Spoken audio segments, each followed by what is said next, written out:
Hello my dear friends and welcome back to another Star Wars news update. In today's video we're going to be talking about The Mandalorian Season 3, The Book of Boba Fett and more. As always my dear friends, before we dive into it, please may I ask you to hit that big red subscribe button if you've not done so, and also be sure to give that bell a good old tickle to be alerted each and every time that I post new videos. So without much further ado and without any more jibber jabber, let's dive straight into it. So we're going to be starting with The Mandalorian Season 3. On Twitter, Philip Sugarman has confirmed that filming is going to start on September the 20th. Now this is both good and bad news. The good news is that we can also confirm Pedro Pascal is going to be there for all of it. But the bad news is that we're probably not going to get The Mandalorian Season 3 until 2023 at the earliest. So we're not going to get The Mandalorian Season 3 next year, but rather in 2 years' time. There is, however, a silver lining. The Mandalorian Season 3 might not be coming out next year, but the Book of Boba Fett has 2 seasons, so Season 2 of Boba is going to fill the Mandalorian slot for next year. I'm not gonna lie, it does break my heart a little bit that we're not getting Mando next year, but we do have so many other shows to look forward to: Andor, Kenobi, and of course The Bad Batch Season 2. And speaking of which guys, The Bad Batch is getting multiple seasons. I've seen a lot of people ask me, and they make the assumption that The Bad Batch is only 1 season, but it's not. It's going to be 2 seasons or more. Now it does make sense that The Mandalorian has been pushed back. There have been a lot of scheduling issues recently, especially regarding the volume. Since Obi-Wan Kenobi is well into production and has been using the volume,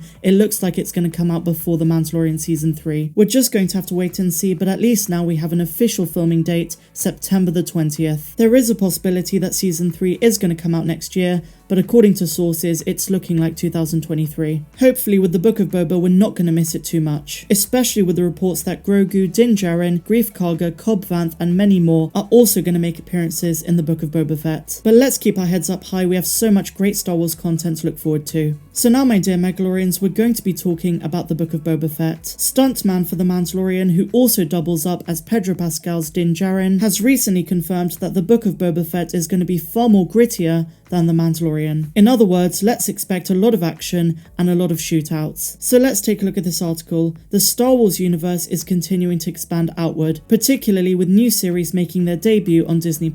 Among them is Star Wars The Book of Boba Fett, a live-action spin-off of The Mandalorian. The show is expected to provide more detail into the life of Boba Fett. In particular, how did he escape the Sarlacc pit? Stuntman and stand-in Brendan Wayne recently explained while on the Star Wars Sessions podcast that the Book of Boba Fett is going to showcase the true nature of the bounty hunter, particularly the idea of him being all killer, no filler. In his own words, he said, "I think that's what we as an audience are going to get from the Book of Boba Fett. A lot more to that kind of feel. He gets even grittier than Mando did. I feel like he doesn't have the choice because he was really a different kind of character." It's also worth stating that this echoes the same sentiments made by Ming-Na Wen on Comic Book. She also teased an action-packed series, one which takes inspiration from The Mandalorian but is unique in and of itself. The Book of Boba Fett comes out on Disney Plus this coming December. Now Brendan Wayne also talked about The Mandalorian Season 3, which he also features in. He didn't share any intricate details, but he did say that Season 3 is going to be far more like Season 1 than Season 2, in the sense that there are going to be less introductions to new characters and a lot more inward exploration of the character of Din Djarin. So finally my dear Mandalorians, we're going to take a look at The Bad Batch. I've spoken about episode 10 Common Ground in depth, and go check out my full episode breakdown if you've not done so already. But in this one we're going to be taking a look at an article from Comic Book which talks about Omega's abilities and why in a sense she might become a threat. I've seen some people say that Omega is more dangerous to the Bad Batch than she is an asset. While I personally don't share that sentiment, I do find it fascinating. So let's now take a look at it. Star Wars The Bad Batch has introduced Omega, a young female clone with enhanced abilities. Omega went on the run with Clone Force 99 after Order 66 and the rise of the Empire, and during this series we've been getting more and more glimpses of why Omega is so crucial. In episode 9 we got the big reveal that Omega is supposedly an unaltered clone of Jango Fett. One episode later, in episode 10, we get hints of just how talented Omega is, and why one day she could become a major threat in the Star Wars universe. In the episode Common Ground, Omega gets sidelined with Sid on Ord Mantell, while the rest of Clone Force 99 go to Raxus for a mission. Back on Ord Mantell, Sid notices something very unique about Omega. Her main talent is strategy, and she ends up being a prodigy at the game of Dedrick. Omega's abilities are teased in this episode.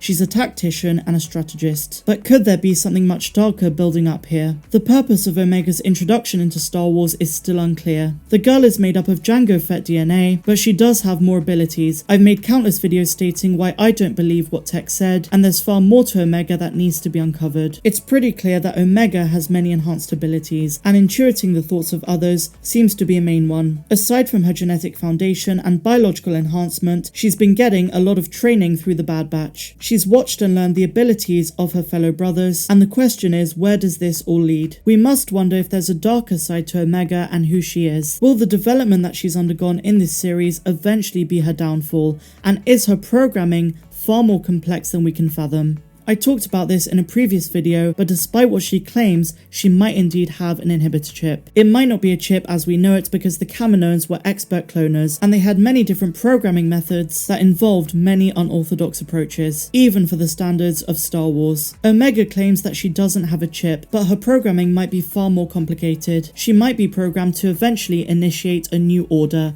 Order 67, or even Order 99, appropriately named for the Bad Batch, which causes her to kill her brothers. I'm not saying that's the road they're going down, but Jennifer Corbett recently spoke about the importance of the chips and how we're not quite done with them yet. We're not fully out of the woods. They might have been removed from the Bad Batch, but there's far more to learn about them. It could be something that they discover if they're able to get Crosshair back and remove his chip. To do that, they're probably going to seek out the help of Captain Rex. Either way, guys, this series is leading up to something really huge. What that is remains to be seen, but I personally foresee a lot of tragedy in the show. If you're new to the channel and you like these kind of theories, I do them all the time. So hit the subscribe button, hit the notification bell, and check out my playlists. I organize each and every single one of my videos. So that, my dear Mandalorians, brings us to the end of today's video. If you guys enjoyed it, please be sure to give me a big fat thumbs up, subscribe if you're new as I said, and also if you feel generous and you get value out of my channel, please consider becoming a patron. You get exclusive access to content that's not found here on YouTube,